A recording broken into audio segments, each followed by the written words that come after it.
दिल्ली में हुए श्रद्धा वालकर हत्याकांड ने पूरे देश को हिलाकर रख दिया है। श्रद्धा की लाश के 35 टुकड़े करके जिस तरह उसके live in partner Aftab Poonawalla ने कथित तौर पर इस अपराध पर पर्दा डालने की कोशिश की, उसे सुनकर रोंगटे खड़े हो जाते हैं। देश की आत्मा को झकझोर देने वाली इस तरह की जघन्य घटनाएं पहले भी कई बार हुई हैं।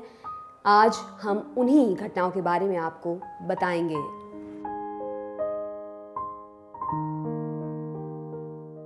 आज तक से जुड़े अंकित शर्मा की रिपोर्ट के मुताबिक अक्टूबर 2010 में देहरादून में अनुपमा गुलाटी की हत्या हुई थी।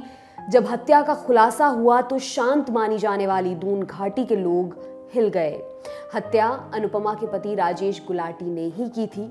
हत्या के बाद राजेश ने लाश के 72 टुकड़े कर डीप फ्रीजर में रख दिए थे। 2 महीने तक हत्या की भनक किसी को भी नहीं लगी।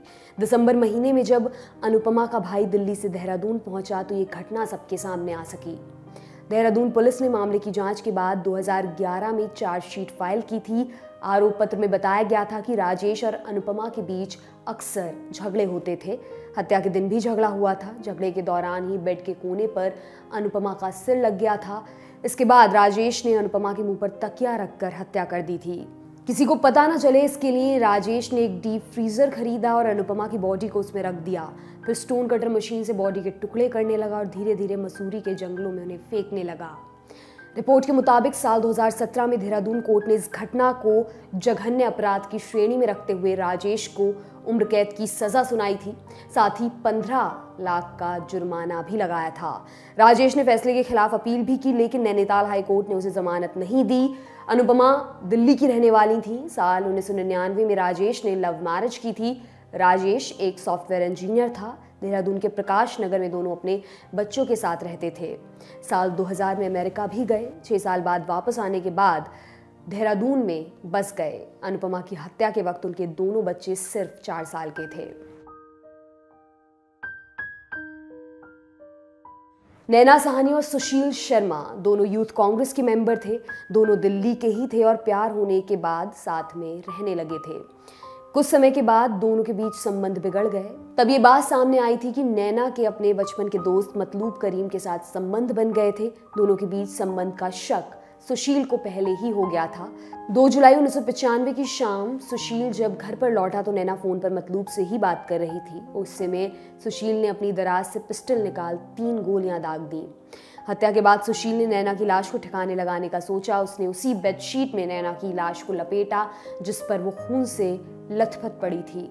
फिर सुशील ने उस गट्ठर को डाइनिंग टेबल के ऊपर रखे प्लास्टिक कवर में भी लपेट दिया। लाश को अपनी मारुति 800 कार में डालकर दिल्ली में घूमता रहा। फिर वो लाश को लेकर पहुंचा पटेल चौक के पास अशोक होटल के बगिया रेस्टोरेंट। देर रात हो गई थी, इसलिए रेस्टोरेंट में काम करने वाले कर्मचारियों को घर जाने को कह दिया गया। जब रेस्टोरेंट खाली हो गया तो सुशील शर्मा ने लाश को जलते हुए तंदूर में डाल दिया और लाश को जल्दी जलाने के लिए उसमें मक्खन भी डाला। लपटें आसमान छूने लगी। एक सब्जी बेचने वाली महिला अनारो देवी आग की लपटें देखकर चिल्ला उठी। जलने की बदबू से पोल खुल गई। सुशील शर्मा वहां से भाग चुका था। तंदूर में लगी आग बुझाई गई तो अंदर से जली हुई लाश के हिस्से और हड्डियां मिली। सुशील ज्यादा समय तक छिपकर नहीं रह सका। आखिरकार 10 जुलाई 1995 को उसने सरेंडर कर दिया।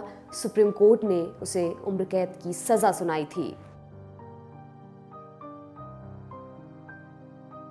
नोएडा के इस चर्चित सीरियल मर्डर केस ने सबको हिलाकर रख दिया था। मामला नोएडा के निठारी गांव का है।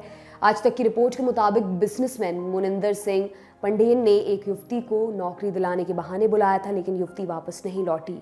उसके पिता ने पुलिस में शिकायत दर्ज कराई। इसके बाद दिसंबर 2006 में पुलिस ने जांच करनी शुरू की। जांच में पुलिस को 19 बच्चों और महिलाओं के कंकाल मिले थे। पुलिस ने मुनिंदर सिंह और उसके नौकर सुरेंद्र कोहली को गिरफ्तार किया था। जांच में पता चला कि बच्चों का यौन शोषण किया जाता था और उसके बाद आरोपी उनका मर्डर कर देते थे। बाद में यह भी सामने आया कि सुरेंद्र कोहली नेक्रोफीलिया की बीमारी से ग्रसित हो गया था। इस मानसिक व्याधि से पीड़ित लोग लाशों के साथ सेक्स करते हैं। ये भी पता चला कि मालिक और नौकर बच्चों को मारकर उनका अंग निकाल लेते थे। बाद में दोनों आरोपियों को कई मामलों में फांसी की सजा सुनाई गई। कोहली को लटकाए जाने से ठीक पहले अदालत ने फांसी टाल दी थी। अभी उसकी याचिका पर इलाहाबाद हाई कोर्ट में सुनवाई होनी बाकी है। सनी 6.5 साल का था और उसकी बहन शिखा सिर्फ 3 साल की। दिल्ली के इंदरपुरी में दोनों भाई बहनों को 1988 में उनकी मां इंदु अरोड़ा ने अपने प्रेमी अजीत सेठी के साथ मिलकर जिंदा जलाकर मार डाला था। इंदु की शादी हरीश अरोड़ा से हुई थी और उनके 2 बच्चे पैदा हुए थे। पुलिस ने कहा कि इसी बीच अजीत सेठी के साथ इंदु अरोड़ा के संबंध बन गए। यह भी बताया गया कि इंदु को शक था कि उसका बेटा सनी उसके विवाहेतर संबंध के बारे में अपने पिता को जानकारी देता है, इसलिए उसने अपने ही बच्चों को जलाकर मारने का षड्यंत्र रचा।